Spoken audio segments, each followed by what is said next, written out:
AC রুমে বসে জনগণের সমস্যা বোঝা যায় না বলে মন্তব্য করেছেন কুমিল্লা 4 আসনের সংসদ সদস্য হাসনাত আব্দুল্লাহ।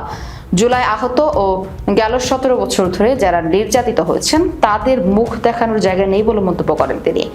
রোববার ত্রয়োদশ জাতীয় সংসদের 21তম বৈঠকে এসব কথা বলেন এনসিপির এই সংসদ সদস্য।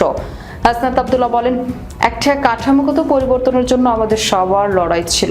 আমি চ্যালেঞ্জ করে বলতে পারি, যদি এটা 2014 সালের সংসদ সদস্য হতো তাহলে যে প্রস্তাবগুলো এই পাশ থেকে দেওয়া হয়েছে, ঐক্যমত্য কমিশন থেকে দেওয়া হয়েছে, এই সংসদের একজনকেও খুঁজে পাওয়া যেত না এই সংস্কারের বিপক্ষে অবস্থান নিত।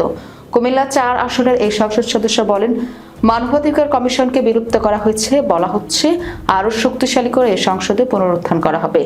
সবকিছুই তো সংশোধনের মধ্যে দিয়ে যাচ্ছে। যদি নিয়ত সহি থাকতো এই অর্ডিন্যান্স এখানে গ্রহণ করে পরে সংশোধন করা যেত। সবাইকে প্রজন্মের ভাষা অনুধাবনের আহ্বান জানিয়ে হাসনাত বলেন, সরকারি দল বিরোধী দল একটি আপেক্ষিত বিষয়, সবাইকে আহ্বান জানানো প্রজন্মের ভাষাকে অনুধাবনের চেষ্টা করুন।